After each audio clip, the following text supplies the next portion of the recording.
រដូវផ្កាទូលីបបានមកដល់ទៀតហើយបងប្អូនជាទូទៅនៅខែ4ខែ5ហ្នឹងគឺផ្កាទូលីបគឺរីកស្គុះស្គាយតែម្ដងបងប្អូនហើយមានចម្រុះពណ៌ហើយខណៈនោះដែរក៏អ្នកទេសចរឬក៏យើងប្រជាជនដែលនៅសហរដ្ឋអាមេរិកនោះគឺគាត់បានទៅមើលនៅចំការផ្កាទូលីបគឺមានច្រើនពណ៌ច្រើនប្រភេទហើយស្អាតមែនទែនបងប្អូនហើយក៏ខ្ញុំបានផ្ដិតយកទេសភាពមួយចំនួនចែកជូនបងប្អូនទស្សនាផងដែរហើយមិនត្រឹមតែផ្កាទូលីបទេគឺទេសភាពនៃជើងភ្នំ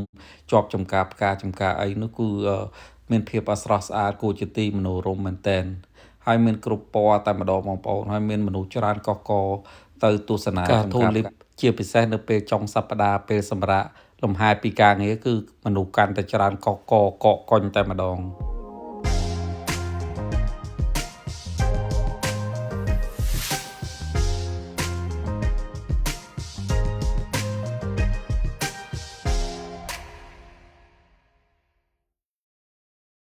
មកបងប្អូនថ្ងៃនេះជួបជាមួយ channel YouTube របស់ខ្ញុំបាទហើយថ្ងៃនេះខ្ញុំនាំបងប្អូនមកទស្សនាការទស្សនវិជ្ជានៃការទូលីបតាមមានទស្សនវិជ្ជាបែបណាសូមជម្រាបបងប្អូនទស្សនាអរគុណ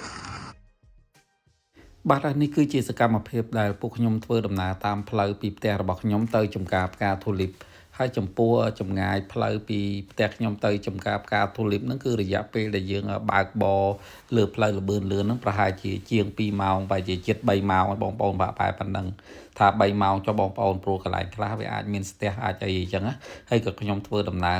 កាត់តាមទីក្រុងស៊ីអារ៉លបងប្អូនគឺយើងធ្វើដំណើរទៅចំការផ្កាទូលីបអញ្ចឹងជារៀងរាល់ឆ្នាំនៅសហរដ្ឋអាមេរិកនេះគឺខែ4នេះហ្នឹងបងប្អូនគឺផ្កាទូលីបគឺកំពុងពេញស្អាតតែម្ដងហើយជារៀងរាល់សប្តាហ៍គឺមានមនុស្សទៅមើលច្រើនកកកតែម្ដងហើយបើច័ន្ទដល់សុក្រមនុស្សមិនសូវច្រើនប្រហែលទេប៉ុន្តែសៅរ៍អាទិត្យដោយសារគេសម្រាប់ពីការងារអីចឹងណាហើយក៏រដូវផ្កាមួយឆ្នាំមានតែម្ដងគឺមានគ្រប់ពណ៌ហើយដីទីនៅទីនោះទេសភាពក៏ស្រស់ស្អាតដែរបងប្អូនចំពោះផ្លូវលបឿនលឿននោះគឺយើងធ្វើដំណើរដោយប្រើប្រហែលជា60ម៉ាល់បងប្អូន60ម៉ាល់ក្នុង1ម៉ោងអញ្ចឹង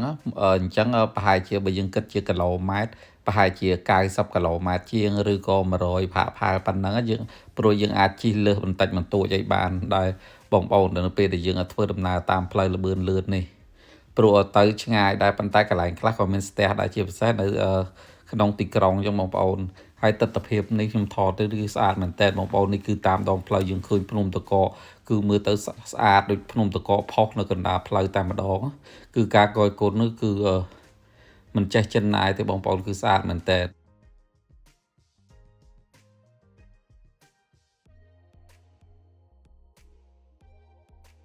អញ្ចឹងបន្ទាប់ពីយើងធ្វើដំណើរឆ្ងាយគួរសមមកដែរហើយគឺយើងមកដល់បរិវេណនៃម្ដុំចំការផ្កាទូលីបនេះហើយបងប្អូននៅម្ដុំនេះភាគច្រើនគេជាអ្នកកសិករអញ្ចឹងបងប្អូនគឺមានដីធំទូលាយគេដាំផ្កាដាំអីផ្សេងអញ្ចឹងច្រើនចម្រុះហើយផ្ទះនេះក៏ស្អាតដែរបងប្អូនផ្ទះនេះនៅម្ដុំចំការផ្កាទូលីបដែរគេដាំផ្កាទូលីបឡើងពេញហើយវាលស្មៅរបស់គេនោះគឺស្រស់ស្អាតតែម្ដងគឺមើលទៅដូចផ្ទះគេណាមៀតតែម្ដងបងប្អូនផ្កាទូលីបអីគេក៏ស្អាតដែរហើយចំពោះកន្លែងនេះវិញនេះមិនមែនជាផ្កាទូលីបទេតែគេដាប់នៅម្ដុំកន្លែងចំការផ្កាទូលីបនឹងដែរគឺទិដ្ឋភាពស្អាតមើលឃើញភ្នំមើលឃើញអីចឹងបងប្អូនស្រស់ស្រាយគេយើងមានភាពស្រស់ស្រាយដូចយើងសម្រាប់មានអារម្មណ៍ថាលំហែបន្ទាប់ពីយើងបំពេញការងារមួយសប្តាហ៍កន្លងមកក៏យើងបានមកទស្សនាអីតាមជើងភ្នំតាមចំការផ្កាតាមអីគឺមានភាពស្រស់ស្រាយគួរជាទីគយគន់តែម្ដងចំពោះផ្កានេះខ្ញុំអត់ស្គាល់ឈ្មោះដែរទេបងប្អូនពណ៌លឿងប៉ុន្តែមានសម្រស់ស្រស់ស្អាតម្យ៉ាងដែរហើយនៅតាមផ្ទះហ្នឹងក៏គេមានដាំច្រើនផងដែរចំពោះផ្កានេះផ្កាពណ៌លឿងហ្នឹង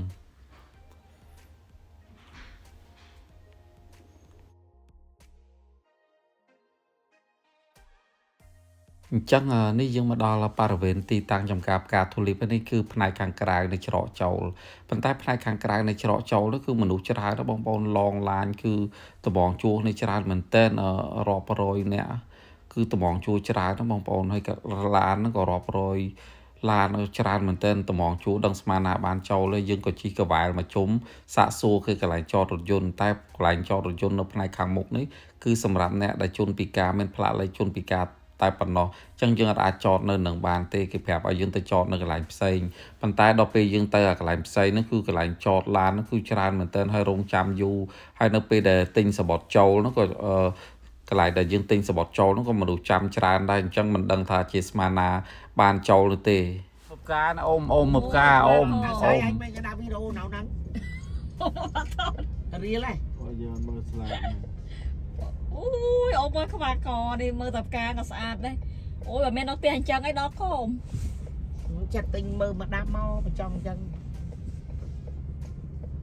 ចិត្តតាណាអញ្ចឹងនេះចំពោះរថយន្តគឺមកតាមផ្លូវគឺច្រើនកកកុញតែម្ដងបងប្អូនហើយពេលខ្លះស្ទះចរាចរណ៍នៅឈប់នឹងកង់យូរតែម្ដង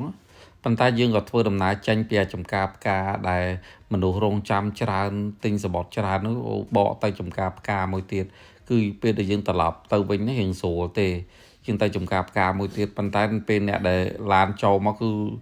ស្ទះចរាចរណ៍អញ្ចឹងតែម្ដងបងប្អូនអញ្ចឹងរងចាំយូរទៅងំតបានទៅដល់ចំការផ្កាឲ្យតម្រាំតែតម្រង់ជួទិញសបត់ទិញអីទៀតយូរអញ្ចឹងយើងក៏សម្រេចចិត្តទៅចំការផ្កា Tulip មួយទៀតអញ្ចឹងឥឡូវពួកខ្ញុំបានធ្វើដំណើរមកដល់ចំការផ្កា Tulip មួយកន្លែងទៀតហើយបងប្អូនគឺចំការផ្កា Tulip នេះគឺមកទស្សនានេះគឺมันមានគិតប្រាក់សេវាអីទេមានគិតកម្រៃទិញសបត់ចូលអីទេហើយក៏ងាយស្រួលចតរថយន្តផងដែរកន្លែងមុនហ្នឹងគឺយើងទិញសបត់ចូលប៉ុន្តែដោយសារមនុស្សច្រើនពេកអញ្ចឹងបងប្អូនគឺយើងពិបាកចូលឲ្យរងចាំយូរដល់ស្មានណាងំបានចូលយើងក៏មកដល់កន្លែងមួយទៀតចំការផ្កានេះក៏ធំដែរបងប្អូនហើយមានច្រើនពណ៌ច្រើនប្រភេទដូចគ្នាគឺមានច្រើនហើយយើងមកថតលេងនេះទស្សនវិជ្ជាដែលយើងមកដល់ហើយគឺយើងនាំគ្នាថតលេងតាមផ្កាមានច្រើនពណ៌បងប្អូនតិចទៀតបងប្អូននឹងឃើញខ្ញុំបានបង្ហាញនៅក្នុងវីដេអូនេះហើយចំពោះតម្លៃនៃការចូល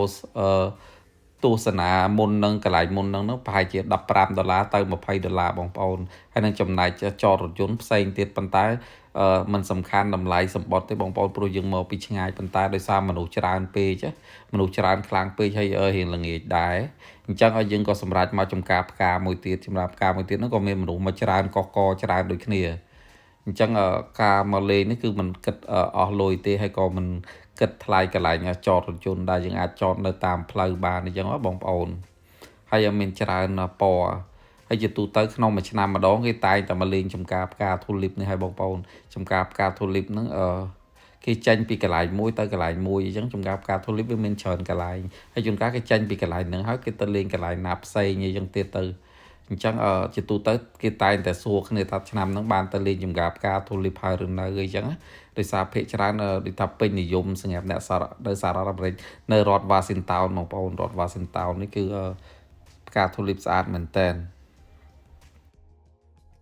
អញ្ចឹងអានេះខ្ញុំក៏បានថតលេងដែរថតដំណាច់យើងមកដល់ហើយយើងថតជាវីដេអូលេងថតជាសន្លឹកហ្វូតូអញ្ចឹងបងប្អូនទុកជាអនុស្សាវរីយ៍ព្រោះយើងងាយបានមកមួយឆ្នាំបានមកម្ដងអីចឹងបងប្អូនហើយឆ្នាំខ្លះក៏ជួនកាលយើងអត់អាចប៉ះសិនបើយើងរវល់ក៏យើងអត់អាចបានមកដែរម្យ៉ាងឯងឆ្ងាយគួរសមដែរតែធ្វើដំណើរប្រហែលជា3ម៉ោងអញ្ចឹងមកដល់អញ្ចឹងមកដល់ទីនេះគឺយើងកយគុណទេសភាពថតរូបលេងអញ្ចឹងថតរូបថតវីដេអូទុកជាអនុស្សាវរីយ៍អញ្ចឹងទៅទុកបង្ហាញបងប្អូនមិត្តភ័ក្តិហើយយើងទៅដែលគឺយើងបានមកដល់នៅកន្លែងនេះហើយទុកជាអនុស្សាវរីយ៍ផ្ទាល់ខ្លួនយើងហើយក៏បានផលិតវីដេអូចែកជូនបងប្អូនទស្សនាឲ្យមើលឃើញទាំងអស់គ្នាពីទស្សនវិជ្ជាចំការផ្កា Tulip នៅសហរដ្ឋអាមេរិកនៅរ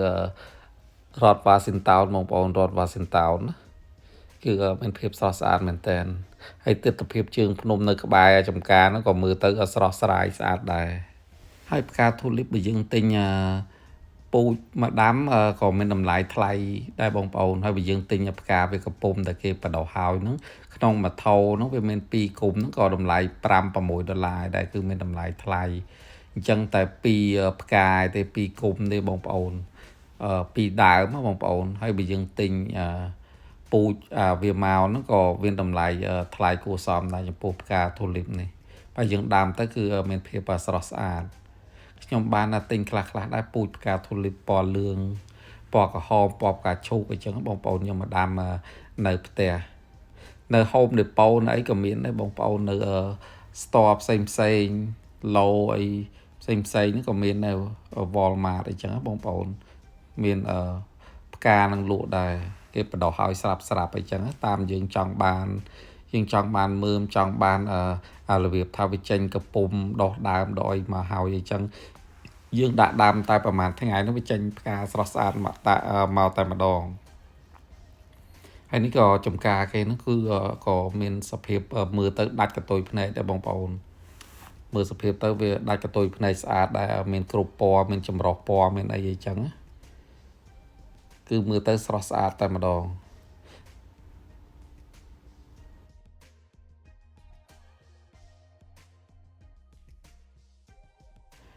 ហើយលោកបងដែលជាប្រសង់ខ្មែរយើងហ្នឹងក៏លោកបានមកគយគន់ទេសភាពនៅចំការផ្កាទូលីបនេះផងដែរគឺមានភាពស្រស់ស្អាតមែនទែនមានគ្រប់ពណ៌បងប្អូនមើលតាមរូបភាពវីដេអូហើយបើយើងមើលនៅក្រៅនោះគឺកាន់តែស្អាតថែមទៀតបាទជាចុងក្រោយសូមថ្លែងអរគុណដល់ពុកម៉ែបងប្អូនទាំងអស់គ្នាដែលបានទស្សនា Channel YouTube របស់ខ្ញុំបាទសូមជូនពរពុកម៉ែបងប្អូនទាំងអស់គ្នានៅទទួលទានបានសេចក្តីសុខជារៀងរហូតសម្រាប់ពេលនេះខ្ញុំបាទសូមអរគុណ